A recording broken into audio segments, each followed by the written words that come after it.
So it's the morning after the night before, and I'm going to warn you now, this could turn into a run because my mood has not got better. In fact, it's got worse.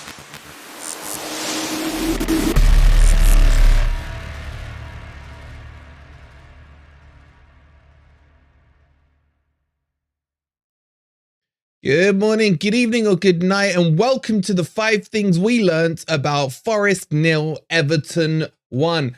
Coming up in today's episode, we will be talking about, obviously, Steve Cooper. What's going to happen next? We'll be looking specifically at players like Ryan Yates, Chris Wood, and we have to talk about a certain bunch of the fan base, the Happy Clappers, and we'll probably kick off with that. If you're enjoying the content, please don't forget to hit that like button. Subscribe to Forest Fan TV if you are new.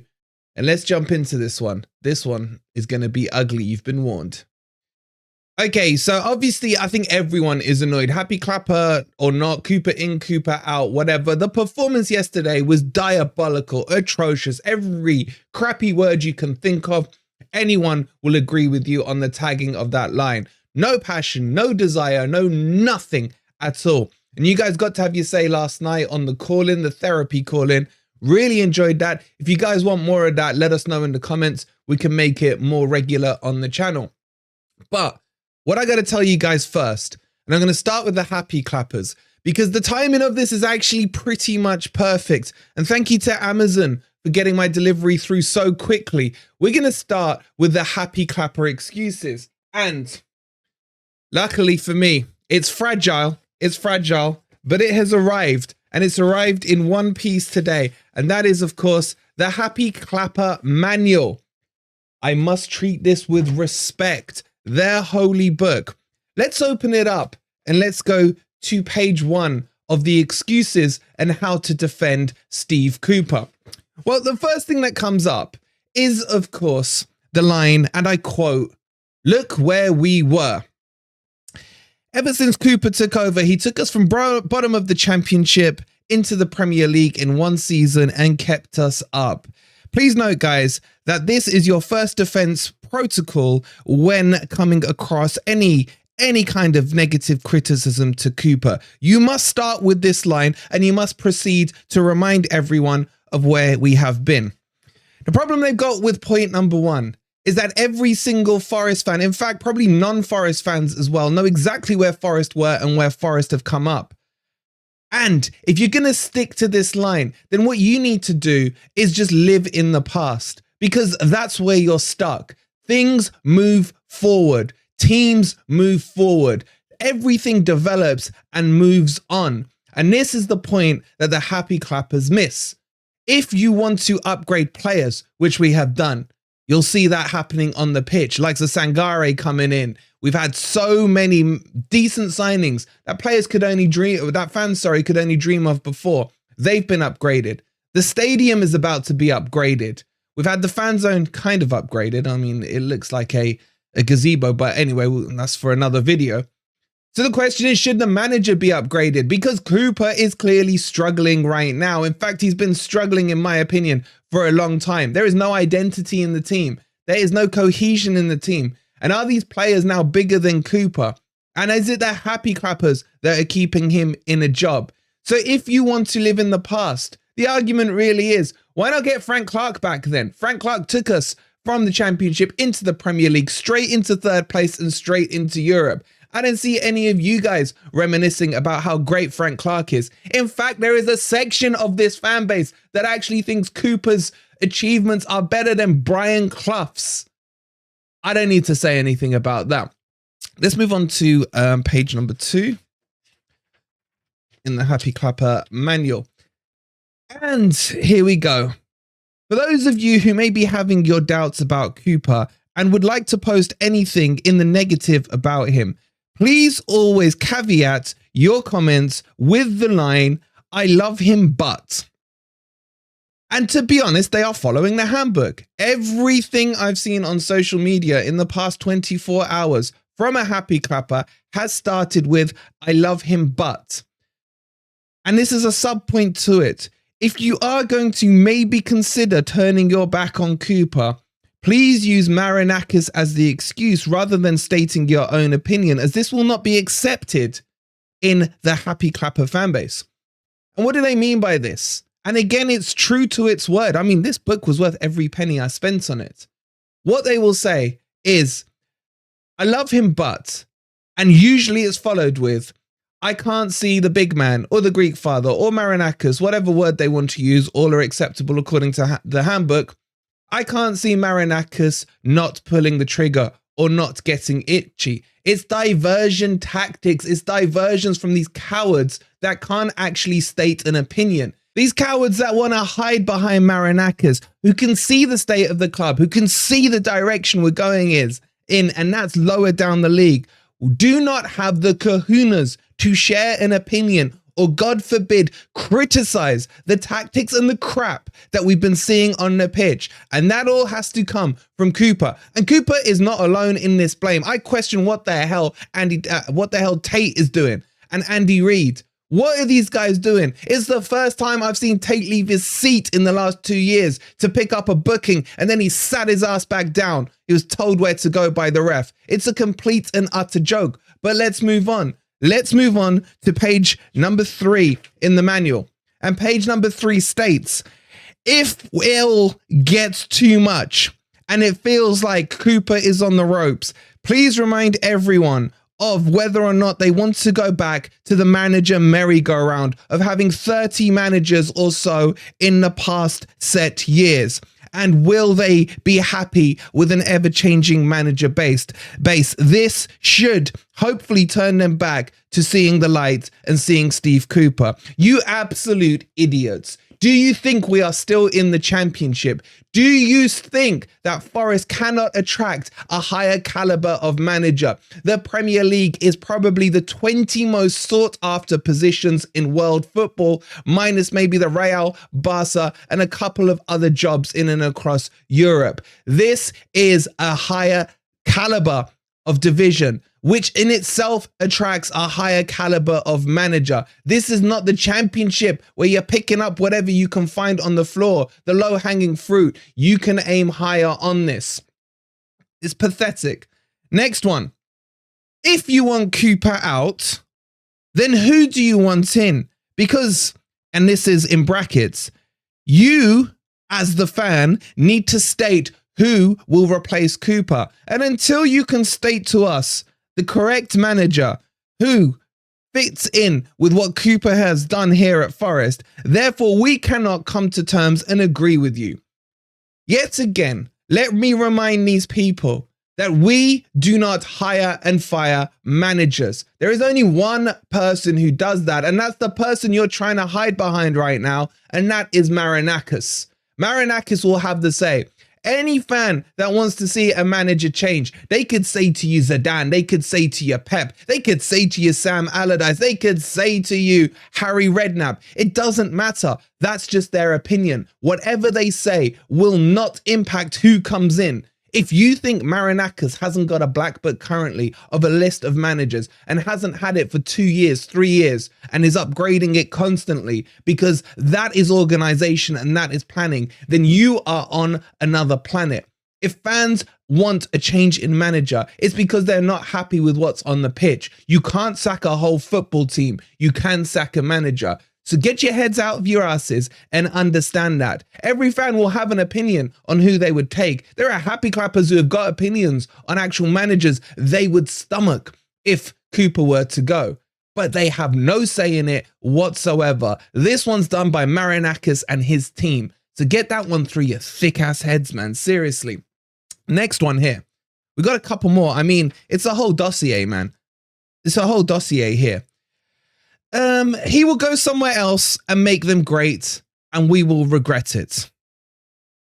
Okay, so this one just baffles me because one, they're either Mystic Meg because they think they can see into the future, not that she can. And secondly, who exactly do you think is going to want him? Do you think he's Pep's next replacement at Man City?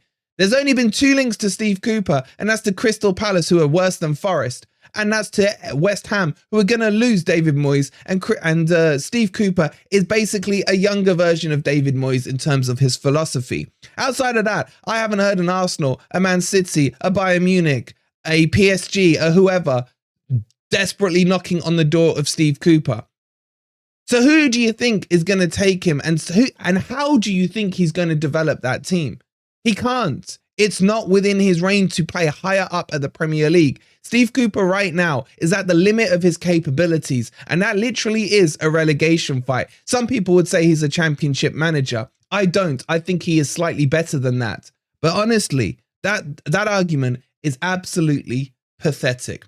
Anyway, if you want more of this, we've got the whole manual here. I'm happy to go through it page by page. But that's point number 1 on the Happy Clappers. All right, so let's move on to point number 2, and that is on Ryan Yates. Again, a certain section of the fan base have said Yates is the savior. Yates will come in. Yates gets it. Yates will give the fight, the desire, and this is my favorite one. Without Yates, we haven't won in the last 9 games or whatever it's been since he started. Well, Yates was in yesterday, and honestly, I don't think he played that well. I think he made one good move where he won the ball high up and then played it across to Sangare and then Morgan Gibbs-White. Well, we all know about Morgan Gibbs-White's shooting ability. Outside of that, he can't pass the ball, he can't shoot, he can't header on target. Well, and when he does, it's straight at the keeper. So why is it that you guys think Yates is the savior of this team? Now, I got nothing against Yates. I just know his level. And for me, he's an impact sub. He would have been better off being used yesterday in the last 15 minutes of the game. Maybe when if it was 1-0 to Forest or something like that, get gritty, time waste, things like that. But as pure ability, Dominguez is better than him. Sangare is better than him. Danilo is better than him. Mangala is better than him. And I would even say Santos is probably better than him. So why is it this loving with the homegrown players? I do not care if he was born in Lincoln, which he was, or in Nottingham, or in Timbuk bloody 2. I don't care. All I care is about the ability. And there seems to be this huge attachment to the homegrown players, the Nottingham boys, even though he's not one. And I don't get it. Why would you not rather have the most talented 11 players on the pitch rather than just shoehorn someone in because he's gone through the academy? And then I've even heard on social media, it's time to bring Worrell back. I mean, I couldn't even get the words out. It choked me. It's time to bring Worrell back. So now it's moved from Yates on to Worrell. What's next? There'll be outcries for Brennan Johnson and how we're missing him now, and we should reverse the contract with Spurs. It's done. It's move on, man. Move on and understand at Premier League level, you play your strongest, most talented 11. You stop with the favourites FC. You have to if you want to see Forest progress. Again, nothing at all against Yates, but talent-wise, he is not in the top 3 of that midfield. But he still has his uses, and he has to be used right and at the correct time. And at the moment, I think he was chucked in yesterday to appease those happy clappers. But what do I know? What do you guys think? Let me know down below.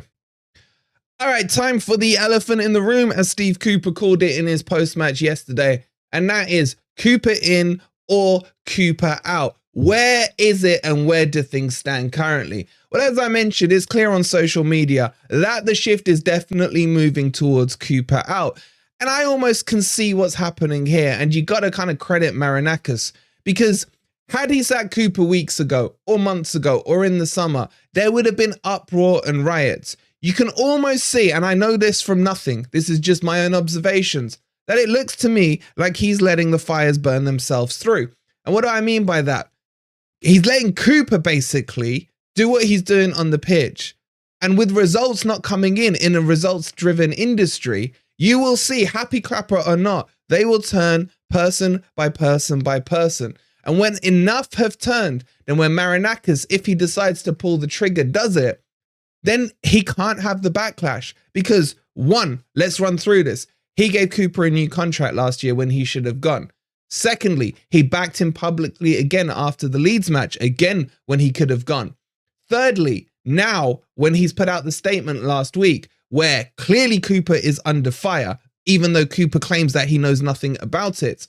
And then Marinakis Again, semi-publicly backed him, but the big difference is he did not do it in an official club statement. Clearly, there were feelers put out in the media to test the temperature of the water from Marinakis, in my opinion. And now that Cooper shot himself in the foot against Everton, his only saving grace is that we have a midweek game against Fulham and then one against Wolves. I think these are two pivotal games for Cooper. Whether you're Cooper in, you're Cooper out. As I've said all week, it would be too hard to switch and flick the switch in between the games. It's still possible. We could still see the corner flag post coming out on Monday. But if he's not gone by today, then I don't see him gone before probably Wolves, to be honest. And I think it has to be 2 wins or at least 4 points out of there. But what faith do you have in our away performances is my question to you. 2 wins out of what? 26 games away from home in the Premier League. 1 win out of 10 at home. 4 losses in the last 5 matches. This is textbook sackable signs. If this was anyone else who wasn't called Steve Cooper, they would have been gone yesterday. They would have. Those stats do not back him at all. And he can sit there and cry about the refs all he wants. Game in, game out. It's getting embarrassing. It's getting pathetic. It's getting repetitive. And the thing that frustrates me, I would rather he came out and said we lost the game because of a penalty. But what does he do? He hides behind that line and then reinforces it. Oh yeah, that penalty, but I don't want to go into it because I support the refs. The fact that you've said it means that's what you think. So grow a pair and just say what you're thinking. I am so sick of these softballs as well from Colin at him, basically stroking his backside, you know, patting him on the shoulder. And then one hard question. Well, Steve, there is some pressure, mate. There is some pressure. Should we talk about it? Is it okay to talk about it? Grow a pair yourself, mate. Ask him some proper questions. Like, why did he sub off Sangare and then we scored instantly? Why was Chris Wood on the pitch at all when he's an absolute waste of space? Why was Einar dropped and Aurier come in and playing pathetic? Where are those questions, Colin? Why can't you ask questions that fans actually want the answer to instead of your butt stroking of Steve Cooper? But whether or not you're Cooper in or out, it doesn't really matter. I will keep saying it. One man decides this outcome, and that is Marinakis. And he will have the final say. And whatever is say, if he decides to keep him or get rid of him, he is 1,000,000% entitled to do it. And if he pulls the trigger and there is any fan that goes against what Marinakis has done, then you don't understand what he's doing for this club. And there are still those rumors about Palace and Steve Cooper. And what I'll do, just because I'm a nice guy, and just because I want to help whoever I can in the fan base, I will leave a link in the description below for Rightmove and where houses are in good areas where you can go and buy those houses in Crystal Palace if you want to continue with your Cooper FC-ness. It's all there in the description for you. Don't say I don't do anything for you. Okay, let's move on to the next talking point. I know I'm going on, but there's a lot to get off the chest. And this is the goddamn joke. That is the Deadwood. That people actually had the audacity to try and call me out when I said he was a plank of wood, a piece of deadwood. I would rather put a tree on the pitch than see this fraud. He doesn't play as a 9. He doesn't play as a false 9. He is a fake 9. He is absolutely crap. One of the biggest mistakes that Forest have made. And why? Because Cooper wanted him and wanted Shelby and wanted Ayew. You tell me out of those 3, which one has been a success for Forest? Remember, this guy, 19 million pounds. Pounds, that is. Not dollars, no, not euros. Pounds. 4 million for a loan fee, 15 million clean cash up front for this piece of shit. And on top of that, he's earning between 90 and 100,000 pounds. Now, let me explain to you what he did to earn his 90k this week. Chris Wood, 0 shots on target, 0 shots off target. Couldn't even give us a token shot off target. Key passes, 2. Aerials 1, 3. That's it. 90k. To have no shots on or off target, to make 2 passes and header the ball 3 times. Marinakis, Cooper, if you are watching, pay me 10 grand. I will go on that pitch and I will stand still. In fact, I can probably run faster than Chris Wood, but I guarantee you I can touch the ball 5 times as well. They may not be good touches, but if that's all it takes to get 90K a week, I am in the wrong job. We are all in the wrong job, and we should all be sending our CVs right now for this position of fake 9 up front for Nottingham Forest. And it goes back to Cooper again. I'm sorry, it has to. Why was he played ahead of Origi? I have no rating in me for Origi, but what I do know is that Everton are crap scared of him. At least the fear factor, the psychological game of playing Origi may have made a very slight difference, probably not, but at least Origi has scored in the last 5 games against Everton, and he's screwed them over so many times. Yeah, and Cooper's meant to know this because of his time at Liverpool. He knows how the Evertonians feel about Origi. Did he play to that? No, of course not. Why? Because it's Favourites FC. I am so glad that his contract, Wood that is, runs out at the end of this year. It's going to be the worst £19 million Forest have ever spent. It really is. And the person who did that deal should be sacked today. Right now. But thank God, yes, we are going to lose 19 million. But who knows? Because let's not forget the terms of this contract. That after 3 games, it wasn't Forest's choice whether or not they signed Chris Wood. It was Chris Wood's choice whether or not he joined Nottingham Forest after his loan period. So for all we know, there's probably a contract extension where they've given the power to Chris Wood to decide whether or not he wants to stay at Nottingham Forest. And on top of that, let's not forget that he is part of Steve Cooper's senior team. What is this senior team? You got Chris Wood, you got Worrell, you got players that have no impact whatsoever on the pitch, trying to lead the players that try to have an impact on the pitch. And you wonder why this club is in the position it's in the league right now. This is part of the problem.